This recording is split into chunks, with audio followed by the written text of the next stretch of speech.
चाहूँगा जहाँ पे आप लोगों ने कंबल का पानी पिया है और यहाँ पे मचकुंड जो तीर्थों का भांजा कहलाता है, उस क्षेत्र से आप जुड़े हैं, वहाँ से मुझे आमंत्रित किया और कृष्ण जी के भी यहाँ पे पाँव पड़े हैं, जिससे ब्रिजवासी आप लोग मथुरा के पास वाले हैं जिनको कान्हा कहते हैं, वो भी उस काल में यहाँ पे पहुँचे थे, उस विपत्ति के काल में। और आज आप लोगों ने आमंत्रित किया तो मैं भी पहुँचा उस बात को लेके जिसको लेके राजस्थान की कोई आवाज़ नहीं उठाना चाह रहा था।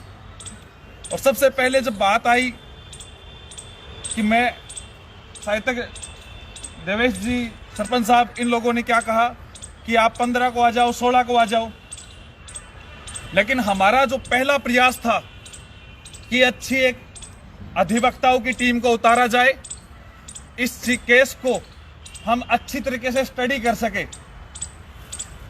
और उसके बाद में मैं एकदम से निश्चिंत हो जाऊं, फिर मैं निकलूंगा जहां पे मुझे बुलाया जाएगा। इस दौरान भरतपुर आपके बीच में आता है, आप लोगों को पता है, वहां से भी आमंत्रण था, लेकिन हमने उस दिन से डिसाइड किया था कि हम पहला पड़ाव धौलपुर से करेंगे। और इससे भी बड़ी बात, धौलपुर का ही मुख्य पिटिशनर बनाया गया है देवेश शर्मा, आपके पीछे बैठ रहा है। मैंने ये निर्णय लिया था खुद ने कि जो मुख्य पिटिशनर बनाया जाएगा वो धौलपुर की भूमि से बनाया जाएगा। और उसका प्रमुख कारण क्या था? आप लोगों की क्रियाशीलता, आप लोगों का जो काम करने का तरीका, और आप लोगों को पता है उत्तर प्रदेश के नजदीक में क्या हुआ है। जो राजस्थान सोया हुआ है उसको पता नहीं है, अपने अधिकारों के लिए सोया हुआ है, लेकिन धौलपुर, भरतपुर, ये जो क्षेत्र है, इनको पता है कि उत्तर प्रदेश में हाल में ही बीएड वालों ने नियुक्तियां ले ली है। बात सुने, मुझे पता है, मैं सारी बात रखूंगा। इसके बाद में जब हमने ये निर्णय लिया कि धौलपुर से कर रहे हैं, तो मैंने ये भी डिसाइड किया कि जो भी एडवोकेट का पैनल है, आज तक मैंने लाइव नहीं बोला ना कि कौन एडवोकेट है, नहीं बोला। मैंने ये भी निर्णय लिया था कि धौलपुर की इस पावन धरा से मैं आप लोगों के बीच में से एडवोकेट की टीम का नाम अनाउंस करूंगा। हालांकि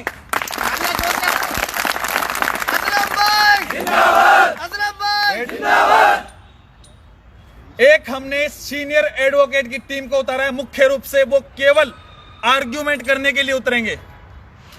बहुत सारे लोगों ने कहा सीनियर एडवोकेट उतारोगे, इतना बड़ा केस नहीं है, लेकिन ये केस बड़ा छोटा नहीं था, ये 12 लाख बीएड अभ्यर्थियों के भविष्य को लेके था। और जो बात आ रही थी कि बीएड वालों को तो और मौके मिलते हैं, आप लोग कहीं अलग भट्टी से पनप के बेरोजगार निकले हो क्या? नहीं। बेरोजगार होता है। अगर बेरोजगार की जात होती तो ये काम कब के हो जाते। सरकार भी डबल गेम खेलने का कोशिश किया। सरकार ने पहले लेवल प्रथम में उन्हें नियम के अनुसार बीएड वालों को शामिल किया, बाद में चाहे कैसे भी करके उन्होंने बाहर किया, लेकिन वर्तमान में सरकार हमारे पक्ष में है, यह मैं आपको बता रहा हूं। इन लोगों ने आज एक केस लगा हुआ है, साहित्यक पूरा राजस्थान देख रहा है, लाइव मेरे पेज से चल रहा है। एक केस है लुबीना फातिमा नाम से, 2 केस और है, लगा दिए गए। भाई मुझे लगा कि कोई बीएड वाला मेरे से भी ज्यादा कोई सोच रहा है, बहुत जल्दी काम किया है, लेकिन तथकथित रूप से वो लोग भी शामिल हैं जो कहते कुछ हो रहे, करते कुछ हो रहे, और बीएड वालों को बाहर करवाने की बात करते हैं। वो कहते हैं दुनिया की कोई भी ताकत नहीं रोक सकती बीएड वालों को बाहर कराने के लिए। तो मैं कह रहा हूं, ये खड़ा है। हमारे एडवोकेट ने ये बात बताई थी कि यदि ये केस लंबा चले, और साथ में हम उन लोगों के भी संपर्क में हैं जो उनका भी केस लड़ रहे हैं, तो उनका क्या मोटो है, उनका क्या एम है, उनका एम यही है कि किसी ना किसी प्रकार से एग्जाम में ना बैठने दिया जाए।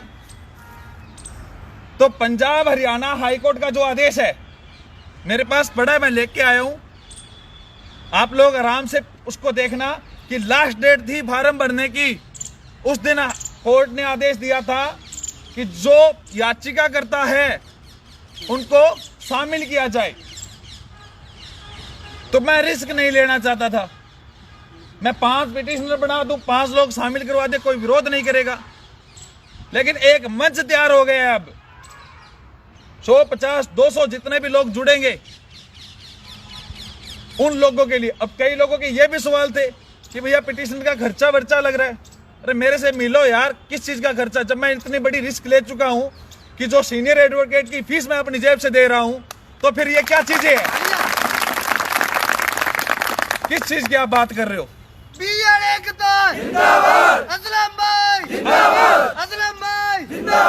वीर, मानता हूं तेरे में वीर रस भरा पड़ा है। वीर, आप जो पढ़ते हैं साइकोलॉजी, उसमें एक टॉपिक है वीर पूजा की भावना, सुना ना?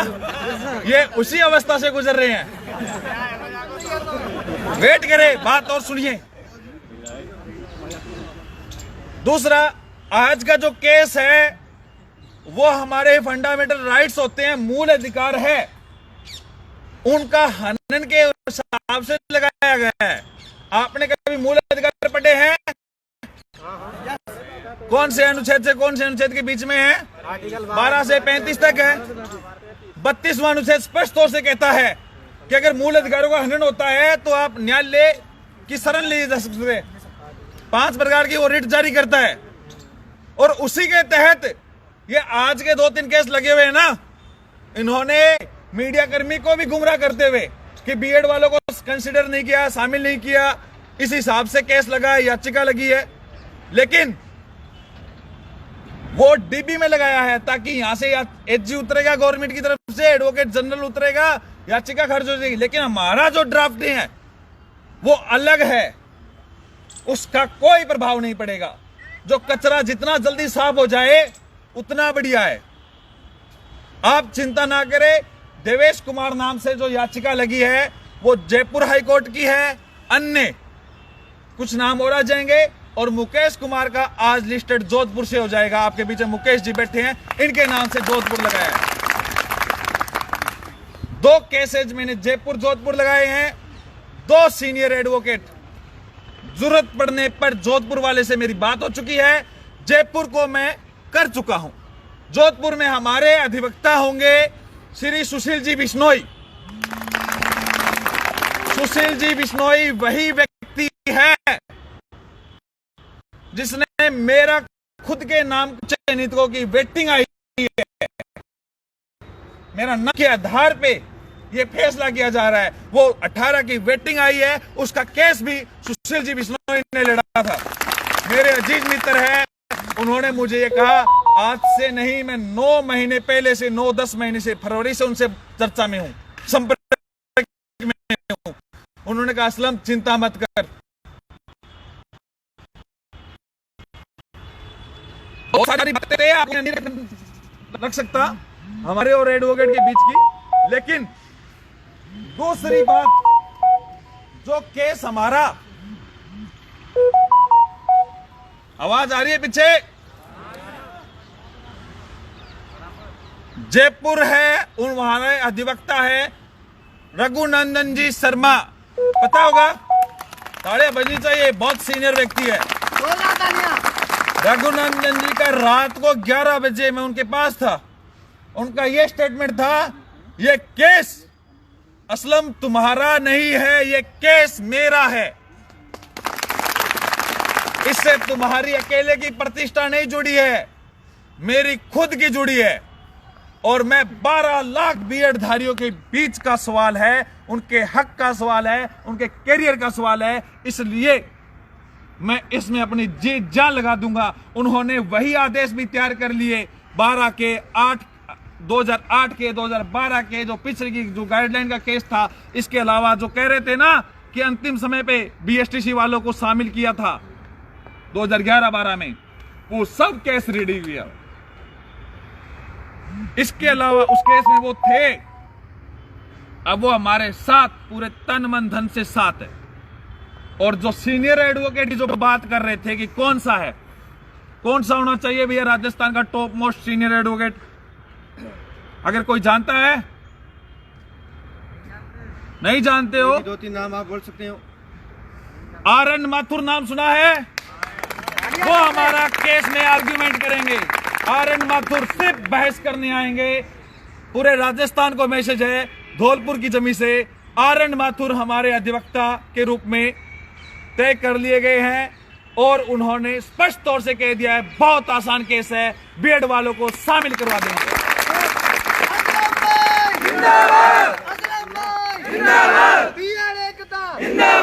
और सुनिए, अगर जरूरत पड़ी तो हमारी बात जो अंतरराष्ट्रीय लेवल की है, श्रीमान हरीश जी साल्वे, उनसे भी हो चुकी है। नाम सुना है? हरीश जी साल्वे ने स्पष्ट तौर से कह दिया है कोई भी राज्य नहीं है जो बीएड वालों को बाहर कर दे। उन्होंने कहा, कई लोगों ने यह कहा कि उत्तर प्रदेश में बीएड वाले तो शामिल थे। अरे राजस्थान में भी तो शामिल थे मन मन में। डोटासरा जी तो जून में ही कर दिए थे ना, और डोटासरा जी आगे भी करेंगे। अब ध्यान करें, आपको तैयारी करनी है, सारी हिट्टे पे सिलेक्शन लेना है आप लोगों को।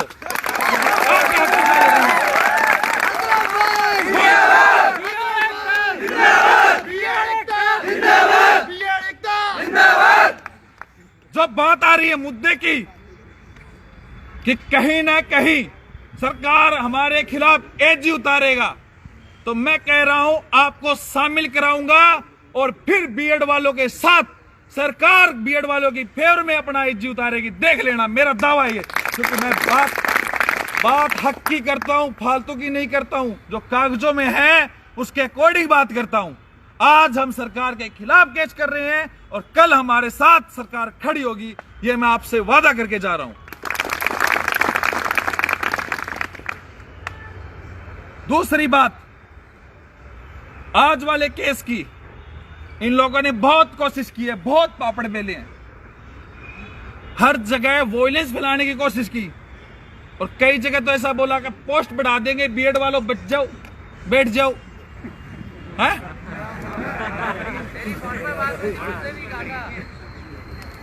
और वही कह रहा है शामिल तो होंगे।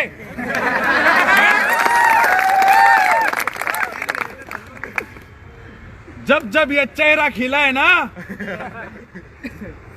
उसकी हालत आपको मेरे से ज्यादा पता होगी।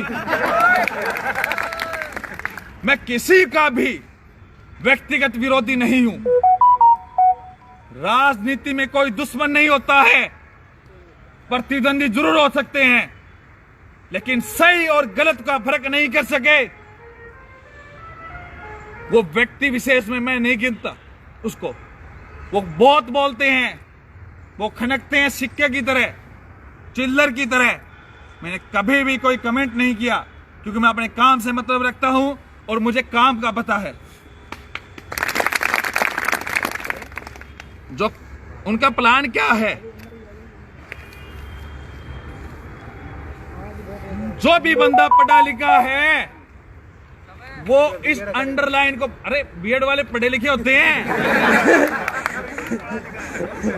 जो पढ़ा लिखा नहीं है उसको नहीं पता कि शैल बी कंसीडर और कंसीडर में कितना फर्क है।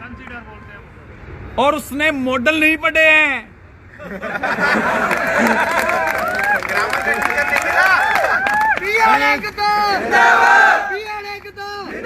उसको पता नहीं है मॉडल क्या होते हैं। ये मॉडल, ये फोटो खींच के मॉडल, वो नहीं। बात समझ रहे हो ना? बस हक की बात है, हक के लिए मैं यहाँ पे चल के आया हूँ। पूरे राजस्थान से बुला हुआ था इस बात के लिए। जिसको पढ़ना आता है ना, हरियाणा का ये जो आदेश है, किसी को इंग्लिश आती है बढ़िया वाली? ये देखो अंडरलाइन है। अरे रुको, सभी को प्रतिलिपियां बांट देना, समझ रहे हो ना? इसमें पिटिशनर को अलाउ किया गया, ये प्रतिलिपियां सभी को बांट देना चाहिए। अपने को ध्यान करने की बात है। जो पते की जो बात मैं कह रहा हूं आप लोगों को, आपने जो मान सम्मान दिया है उसका मैं हमेशा ख्याल रखूंगा। वो मेरे पे सवाल करते हैं एक बात को लेके, इस बात के पास इनके पास कोई नहीं है। जिस प्रकार डोटासरा जी कह रहे थे ब्रिज कोर्स राजस्थान में होता नहीं है इसलिए बीएड वाले बाहर है। जिस प्रकार वो कह रहे थे लेवल फर्स्ट के पास तो मौका ही एक है।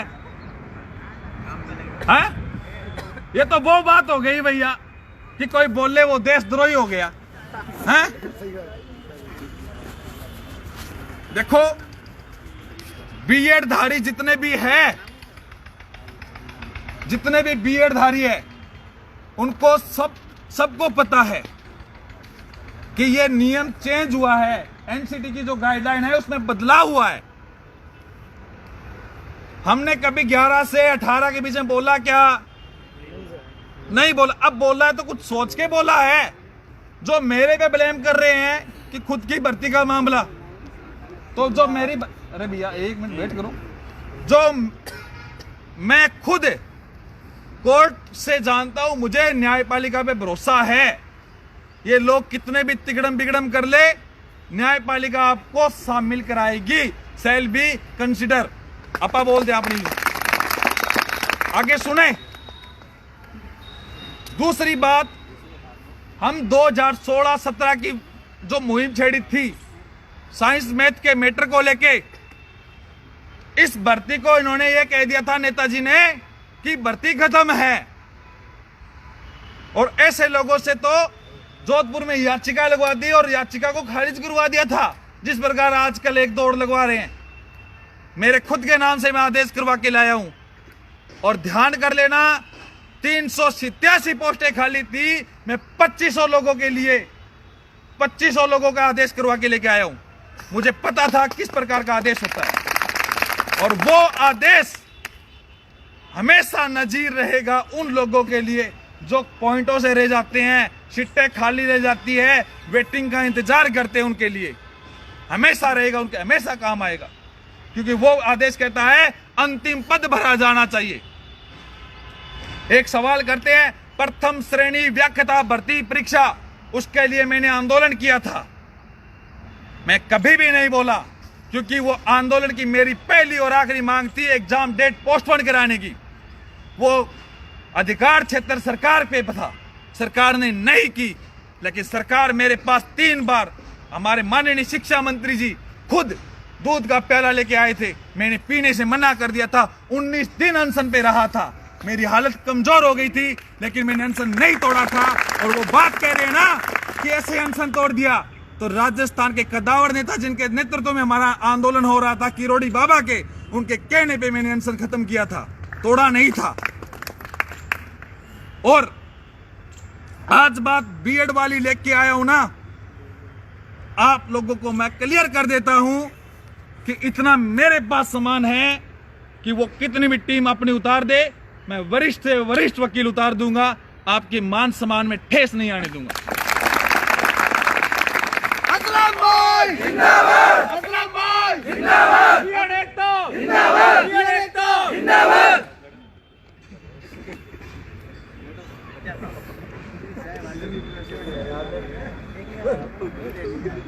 आप लोगों में जोश तो है, सुन तो पा रहे हो ना? हो सकता है आप में भी कोई छेदीलाल बैठा हो है? और कितने भी बैठे हो, वो हमारे छोटे भाई है, किसी को गलत नहीं बोलना है। उनको कहो पढ़ाई करे और उनके पास ऑप्शन नहीं है ना, आगामी दिनों में वो ग्रेजुएशन करे और बीएड करे। तब तक हमारे वाला ऑर्डर उनके काम आ जाएगा, लेवल फर्स्ट में बैठने वाला। उनको एक बात तो ये कह दे, और दूसरी बात, रेलवे ग्रुप डी की तैयारी कर ले भाई, ऑप्शन नहीं है तो राजस्थान पुलिस का तैयारी कर ले।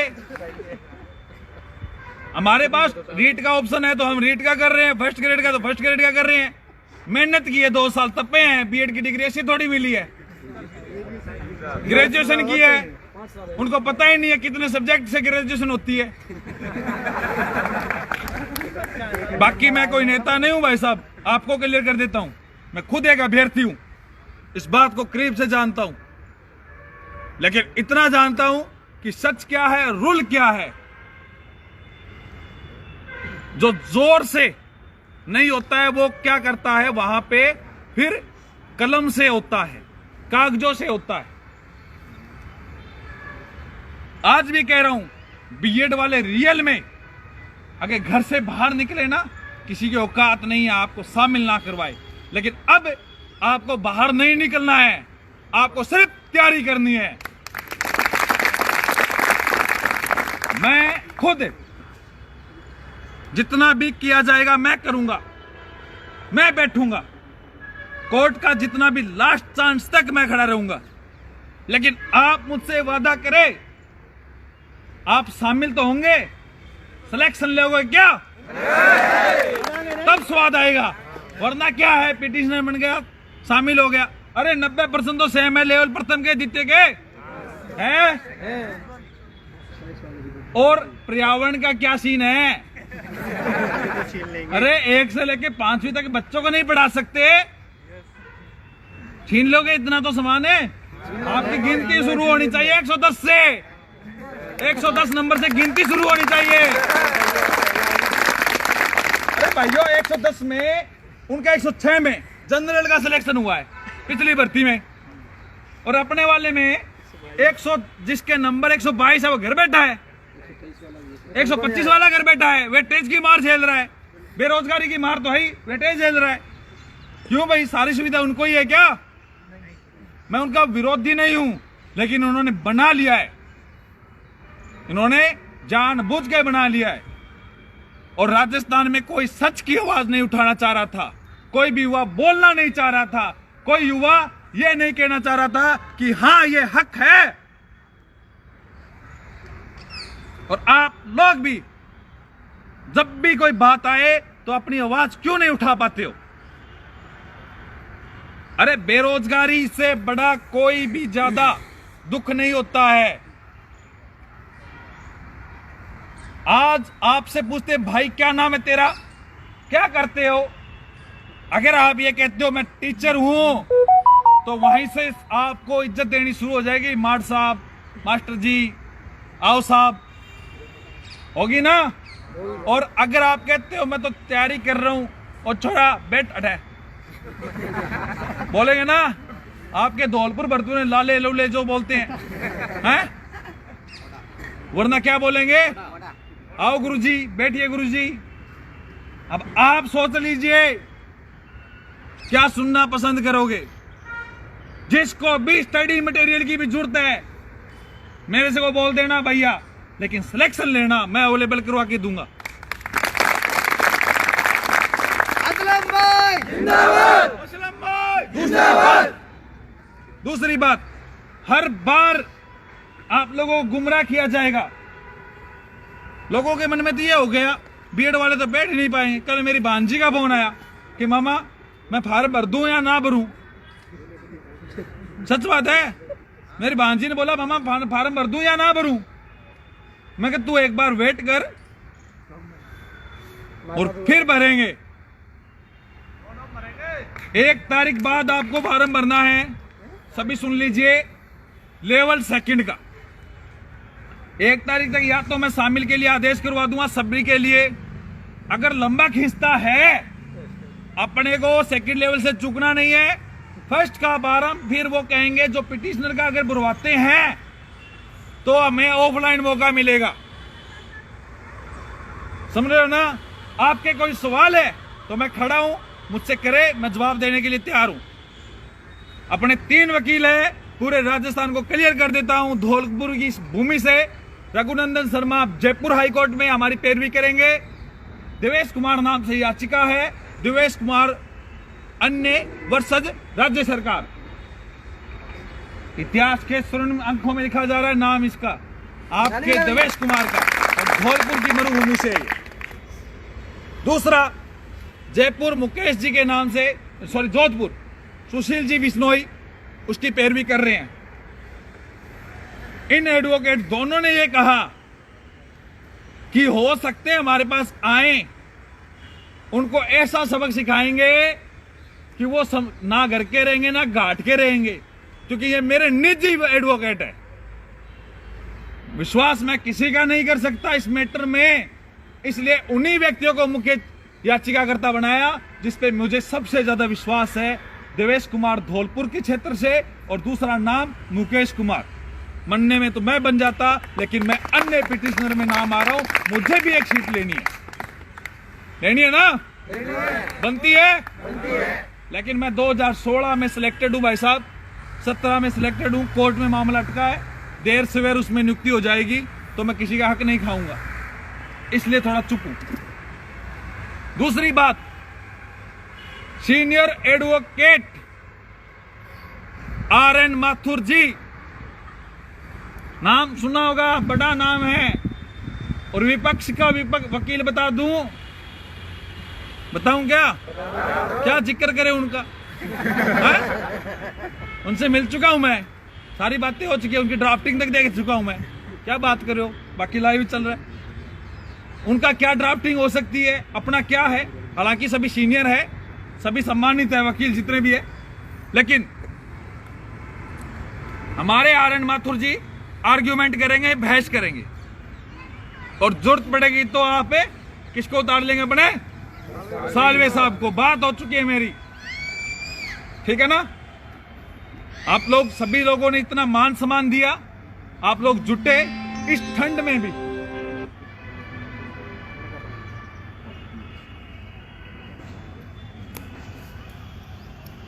इस ठंड में भी आपके यहाँ पे ठंड है, जयपुर में नहीं है। एक बार तो मैं कुछ पहन के नहीं आ रहा था साइट के ऊपर, हमारा मन तो ऐसा ही था, लेकिन बाद में सोचा कि चलो ले लेते हैं। यहाँ पे जैसे एंटर हुआ इस क्षेत्र में, ये क्षेत्र डांग क्षेत्र कहलाता है क्या? है? डांग बजा देंगे पक्का? बिल्कुल तैयारी करके सिलेक्शन लेना है। बस ये चीज आप मुझसे वादा करें कि रियल में एकता बहुत है। राजस्थान में आवाज दे लड़के आ जाते हैं अपने हक के लिए, लेकिन हक लेके तो दिखाओ। आप पेपर में बिठाने की गारंटी मेरी, नंबर लेने की गारंटी आपकी, और नियुक्ति दिलाने की गारंटी मेरी। बाद में फार्म भरना है, आपके 115 नंबर है, 20 है, 25 है, 50 है। अरे लेवल फर्स्ट का ऐसा ही पेपर आता है। 2011 में पेपर आया था, 80 और 4 कितने होते हैं देख लेना, मैंने दिया है 2011 में। कितने होते हैं भैया?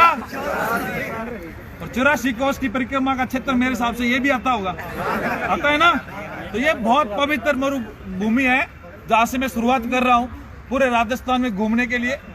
अब आप लोग, आपको तैयारी करनी है, कोई रिस्क नहीं लेना है, कोई भी बात हो तो मुझसे मिले, मैं आपके बीच में आया हूं। अपने मन की बात रखे, और कोई संवाद है तो मुझे रखे। एडवोकेट की बात क्लियर कर चुका हूं, केसेज की बात क्लियर कर चुका हूं, कोई भी बात है तो वो बात मेरे साथ रखे। आपका बहुत बहुत धन्यवाद, आप लोगों ने इतना मान सम्मान और प्यार दिया, जिसके लिए मैं हमेशा आप लोगों का आभारी रहूंगा। असलम भाई जिंदाबाद, असलम भाई जिंदाबाद।